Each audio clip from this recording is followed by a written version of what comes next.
반갑습니다. 예.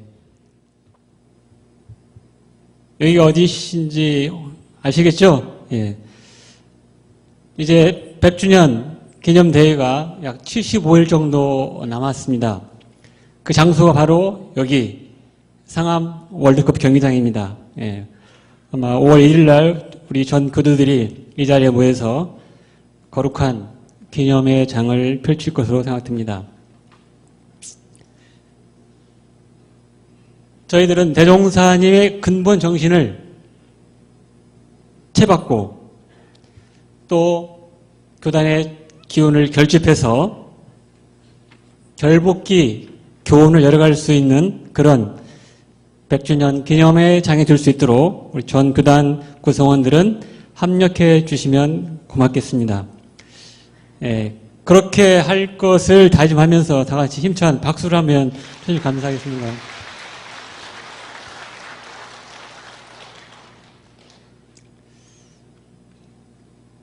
예, 저는 평소 그런 어떤 소박한 꿈이 있습니다. 또 바람이 있고 나름대로 개인적으로는 신념을 가지고 살고 있습니다. 이 동문에 들어와서 대종사님 교법으로 참 도인이 많이 나오고 정말 무의만 원불교인이 아니라 진정한 참 원불교인이 많이 나오고 그리고 세상 사람과 똑같이 사는 것이 아니라 좀 바보스럽게 그렇게 사는 참 바보가 많이 나오는 그래서 세상에 샘물이 될 수 있는 그런 우리 교단이 됐으면 좋겠다라는 그런 바람을 가지고 살고 있고요. 저도 그렇게 살려고 나름 노력하고 있습니다.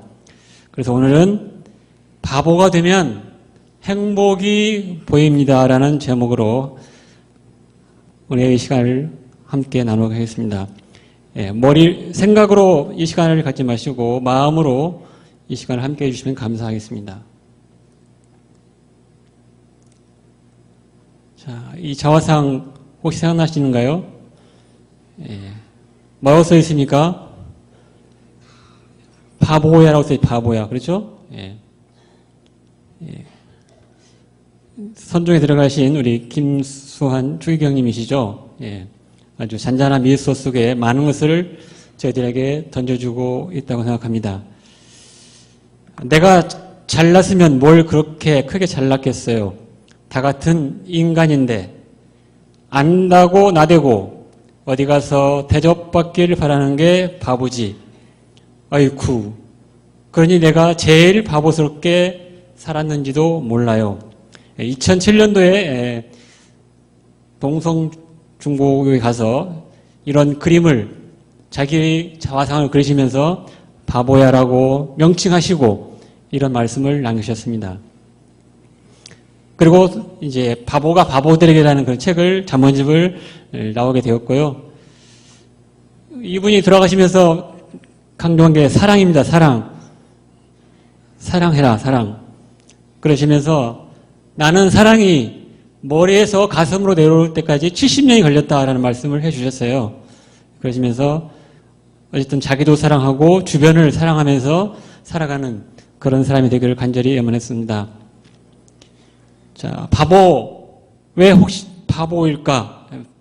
바보 부처님은 어떤 특성을 가지고 있을까? 이런 특성을 들어서 스님들 법문과 연결시켜서 한번 같이 마음에 담아봤으면 좋겠습니다.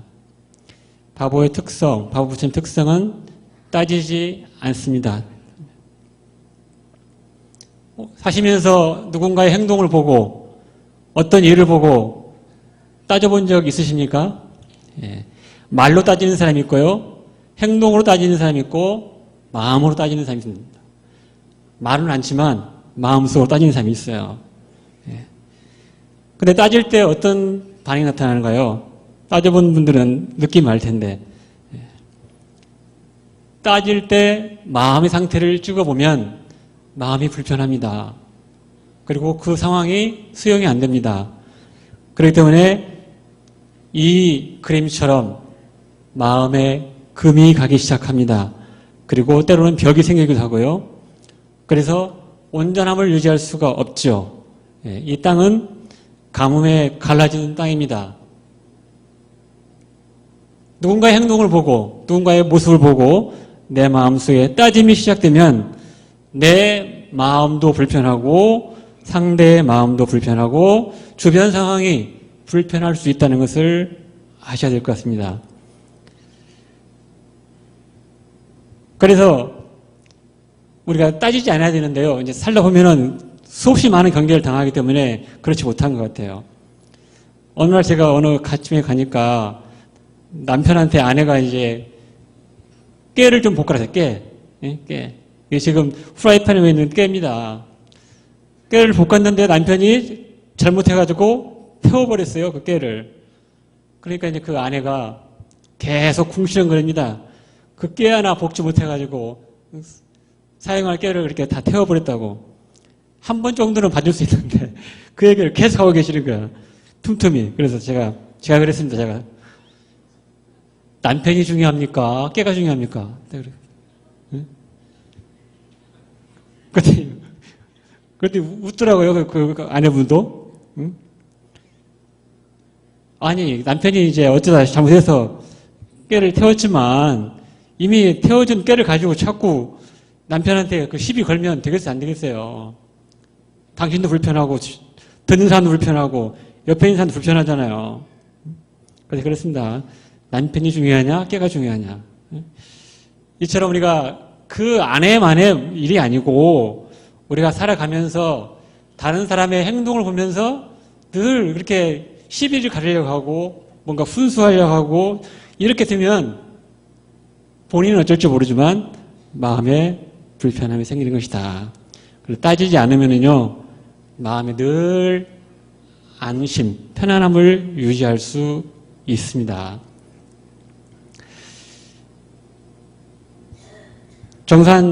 종산께는 그런 말씀을 해주셨습니다. 시비가 있대, 시비가 없는 듯해야 큰 세상의 종주가 된다. 이때 종주는 큰 사람 또는 다른 사람도 존경받을 만한 그런 인물을 말합니다.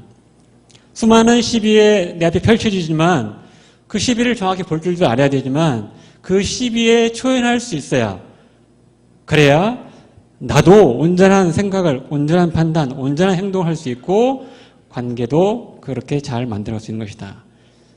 다 살아보시면 알겠지만 인간사는 결코 시비로 해결되지 않습니다. 그렇게 될 것 같으면 무슨 문제가 있겠어요? 그렇지 않습니다. 시비는 정확히 보되 시비를 때로는 내려놓고 그것을 유연하게 바라볼 수 있는 아량과 인내심과 큰 마음이 있어야 되겠다. 그런 얘기죠. 대단종사님께서 그런 말씀을 해주셨어요. 동지들이 하는 일을 놓고 자기의 생각에 맞춰 시비하지 말아라. 내 가치관 가지고 다른 사람을 이러쿵저러쿵 자꾸 판단하고 시비 걸지 말라. 그런 말씀을 해주셨어요. 굉장히 중요한 말씀인 것 같습니다. 우리가 살면서 대종사님 법문으로 또 스승님 법문으로 모든 상황을 생각하고 행동에 옮겨야 되는데 자기 가치관, 자기 생각, 자기 경험으로 모든 걸 재단하고 판단 짓고 행동하려는 그런 모습들이 많이 있다 이 말이죠. 그래서 그런 본문도 내려주십니다. 분별 시비 도방아, 분별 시비 도방아 다 내놔라. 분별과 시비 다 내놔라. 육군무 개폐를 잘 해야 되겠죠. 그리고 다만 간심불 자규해라. 오직 너의 심불, 마음부처를 보고 그리 돌아가라. 그런 말씀을 대단종사에게 해주셨습니다. 시비 없는 일여선에 이 한 몸 넌지 싣고 추월춘화 무한경에 자유자재하오리다. 참 멋있는 표현이죠. 그렇죠? 도인으로서 가져야 할 신법이 아닐까.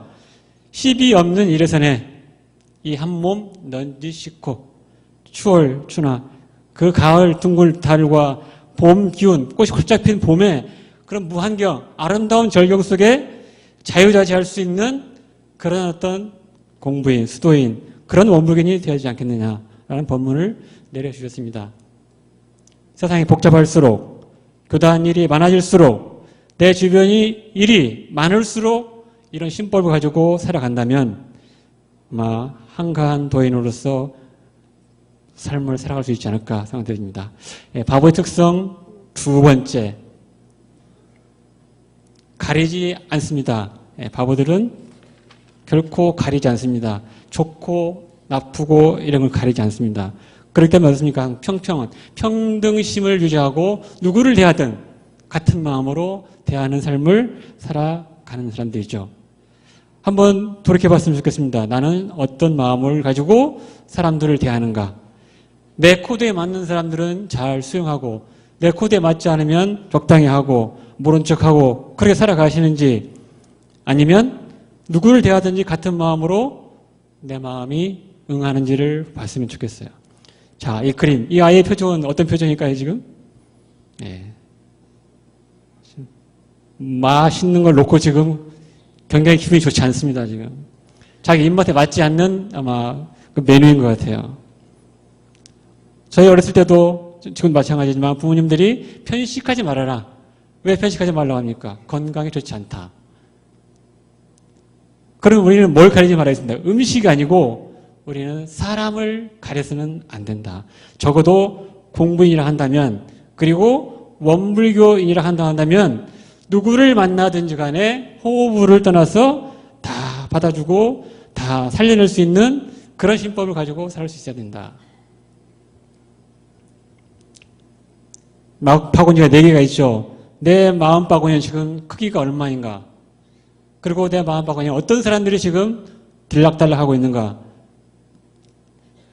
좀 전에 말씀드린 것처럼 내 코드에 맞는 사람, 내 뜻대로 잘 해주는 사람, 내 교회에 맞는 사람만 담고 있는지 아니면 나의 상반된 생각과 상반된 행동을 하는 사람조차도 담고 품고 살려낼 수 있는 그런 신법을 가지고 평등심을 대하고 있는지를 봐야 된다. 자, 이것은 정수기 성질 정수기. 정수기가 좋은 물만 뽑아서 우리한테 줍니까? 그렇지 않잖아요.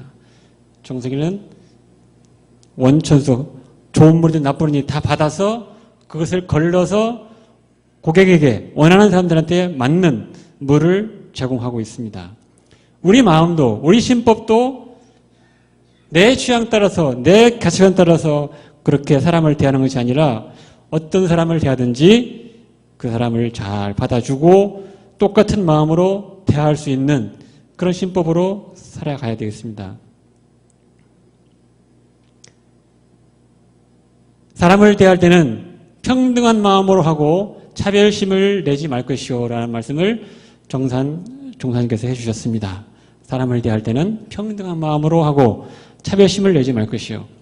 혹 차별의 마음이 일어나서 나의 아랫사람을 없이 여기는 생각이 나거든 바로 자성에 반조하라고 하셨습니다. 대산종사님께서 말씀해 주셨습니다. 원만한 인격이라는 것은 바깥으로는 무원근진소, 상하포용. 원근진소가 없게 해야 되고 상하, 위에도 아래도 다 포용할 수 있는 그런 마음을 쓸 수 있어야만이 원만한 인격자로서의 요건을 갖춘다. 그리고 안으로는 3대력 공부에 병진해라 라는 법문을 내려주셨습니다. 간혹 보면 어떻습니까? 자기 추천 교무님은 잘 모셔요. 근데 그렇습니다. 그 사람들한테 그렇습니다. 그건 조금 대중사람 정신과 좀 어긋나는 것 같다. 너가 너의 추천 교무님을 모시는 것처럼 그 마음으로 모든 교무님들을 모실 줄 알아야 된다. 어떤 인연을 해서 그렇게 만났을지 모르겠지만 그 존경의 마음을 가지고 모든 사람을 대할 수 있는 신법으로 살아야 너가 참 제자가 되는 것이다 라는 얘기를 저는 했었고요. 그런 신법으로 저도 이제 노력해가고 있습니다. 우리가 살다 보면 어떻습니까? 원근진서 있잖아요. 그걸 부정할 수는 없지만 거기에 당연한 마음을 가지고 살면 안 되고 넘어서서 그 마음으로 모든 사람을 대할 수 있어야 되겠다. 그런 법문을 내려주셨습니다. 원근진수에 토를 떼어버려야 일생을 잘 살 수가 있다. 한번 어르신들도 또 우리 후진들도 내가 모시는 어른만, 내가 아끼는 제자만 있는지 아니면 모든 사람들을 그렇게 대하고 또 이끌어주려고 마음 먹고 있는지를 살펴봐야 되겠습니다. 바보의 부처님의 특성 3번째입니다. 욕심 부리지 않습니다. 바보는 절대 욕심 부리지 않습니다. 예. 오히려 자기 것을 내어줍니다. 예. 이 통 안에 있는 손을 꺼내려면 이 네 개의 재생명리라는 네 개의 구슬을 하나씩 잡아야 되거든요. 근데 네 개를 잡고 빼려고 하니까 손이 나올 수가 없는 거예요. 지금 우리는 살면서 재생명리 가운데 어떤 욕심을 가지고 살고 있는지 아니면 대자유의 삶을 살고 있는지를 바라볼 필요가 있겠다. 이 통 안에서 손을 자유롭게 빼려면 다 놓고 하나만 잡듯이 평상시에 자기 분수와 처지에 맞게 적절히 수용하고 사용할 줄 알아야 되지 분수와 처지에 맞지 않는 것을 가지려면 이렇게 부자유스러운 삶을 살 수밖에 없는 것이다. 훨훨 날아다니는 한 마리 새가 있죠. 그렇죠? 이 새의 다리에 돌멩이 하나 묶어놓으면 어떻게 되겠어요? 날아갈 수 있을까요? 푸른 창공을 자유롭게 날아갈 수가 없습니다. 우리도 마찬가지입니다. 내 앞에 펼쳐진 그 전도양양한 인생과 영생에 내가 원하는 인생을 멋들어지게 살고 싶다 한다면 재생명리라는 그런 걸림돌이라는 욕심에 적절히 자기가 대응하지 못하면 결코 아름다운 은혜로운 인생과 영생이 될 수 없다는 것이죠. 아마 하루를 사는데도 쉽지 않을 것입니다. 내가 무슨 욕심, 무슨 돌멩이를 내 가슴에 달고 사는가를 우리가 살펴보면서 다 내려놓을 건 내려놓고 적절히 취하면서 세상을 의미 지을 수 있는 그런 삶을 살아갔으면 좋겠습니다.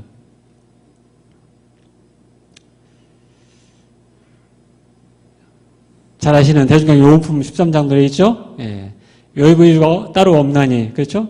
마음에 욕심을 떼고 하고 싶은 것과 하기 싫은 것에 자유자재하고 보면 그것이 곧 여의부순이라.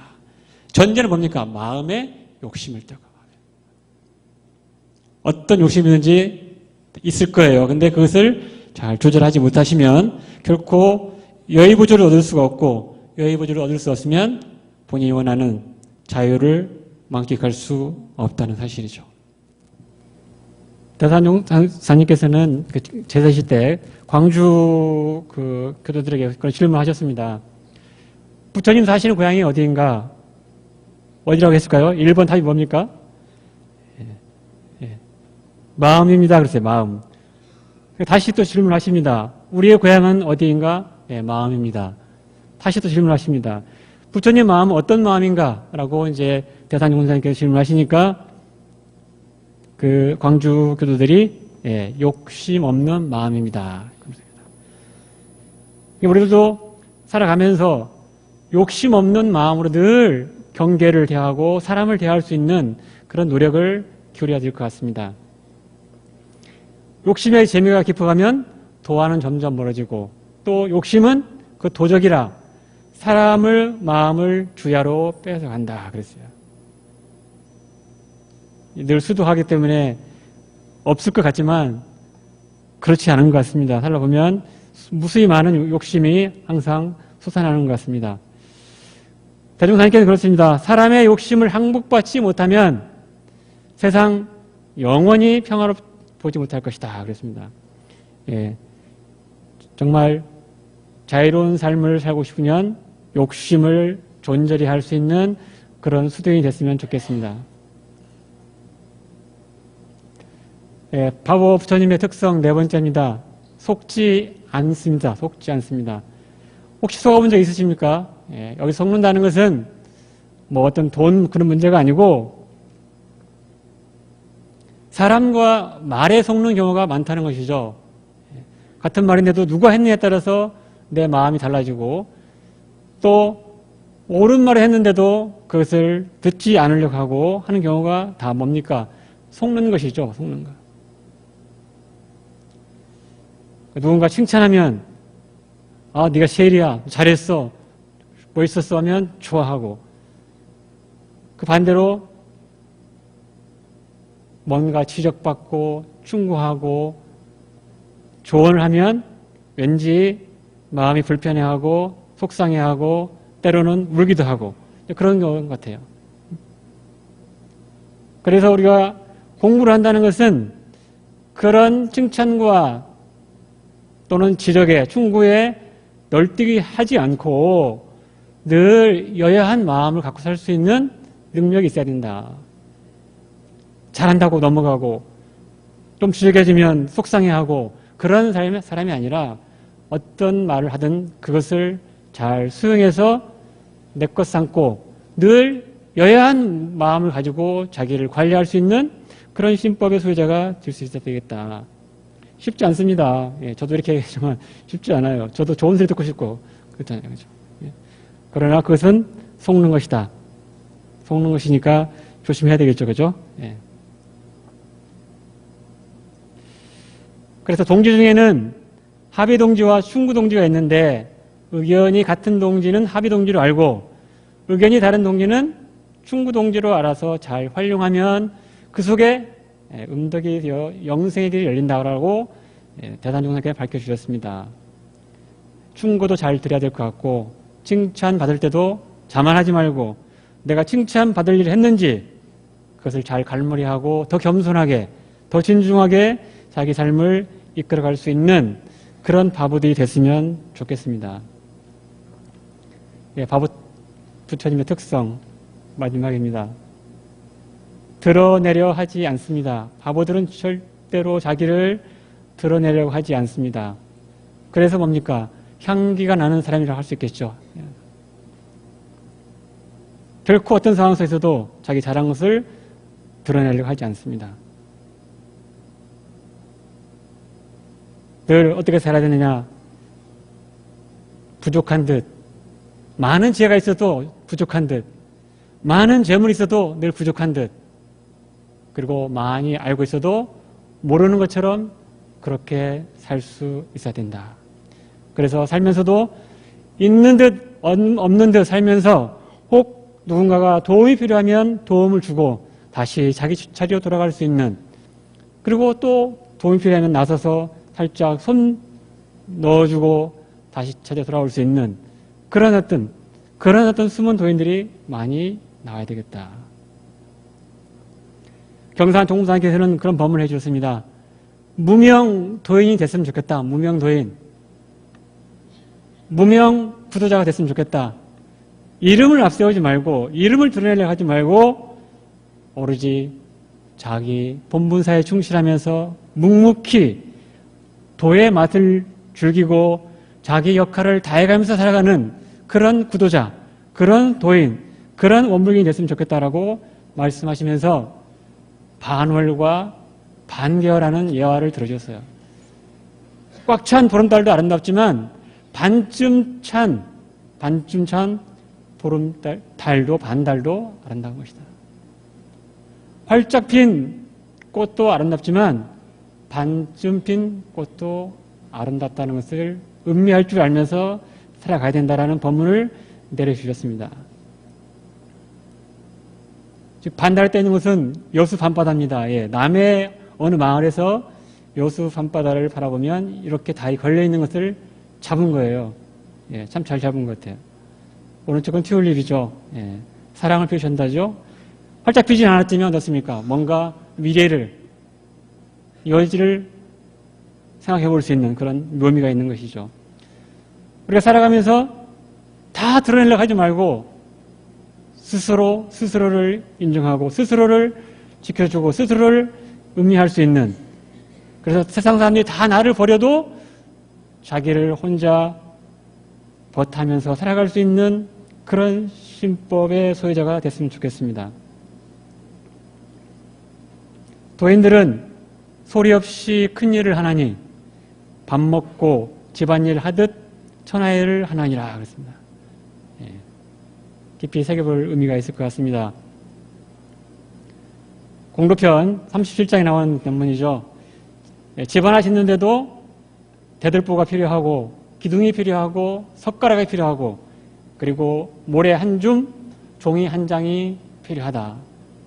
그러시면서 이 어찌 정답고 소중하지 아니한가 그런 말씀해 주셨습니다. 이 얘기는 뭐냐면 저희들이 각자 이 교단을 앞으로 발전시키고 5만 년 대원을 이끌어가려 한다면 각자 처지에 맞게 자기 본분사에 충실하면서 자기 색깔을 잘 드러내면 되는 것이지 모래가 대덮불 들려고 하고 기둥이 석가래 들려고 하고 서로 그렇게 비교하면서 살아가서는 안 된다는 얘기죠. 모래는 모래답게 자기 역할을 하면서 거기서 기쁨과 보람과 행복을 느끼면서 살아가는 우리가 됐으면 좋겠고 대들보도 모래나 종이 한 장을 우습게 알거나 가벼이 여기지 말고 모래와 종이가 없으면 나의 존재 가치가 없다는 것을 서로 인식해주면서 서로를 챙기면서 교단을 만들어가는 우리가 됐으면 좋겠습니다. 중요한 것은 외적 모습이 아니고 내적으로 우리가 얼만큼 힘이 있느냐 없느냐인 것 같습니다. 스승님들의 법문을 마음속에 담고 그렇게 살아갔으면 좋겠습니다. 교단 2세기 시작하면서 저희들은 이제 대종사님이 가르쳐주신 교법 정신개벽 운동으로 정말 참 원불교인, 참 도인, 참 바보가 많이 쏟아지고 그런 어떤 기원을 해서 행복한 공동체, 정신개벽 공동체를 만들어가고 그 공동체의 기운으로 결복의 기운을 당차고 희망차게 열어간다면 대중사의 역대 스승님들도 기뻐하실 것이고 아마 이 세상 모든 사람들이 원불교를 새롭게 바라보고 함께 하고자 하는 마음을 낼 수 있지 않을까. 그래서 진정 스승님이 원했던 이 땅의 대낙원 세계를 건설할 수 있지 않을까. 그런 간절하면서 소박한 기원을 올리면서 앞으로 정말 대중사의 교법으로 소박한 공부인 참 바보가 될 수 있도록 노력하게 가겠습니다. 감사합니다.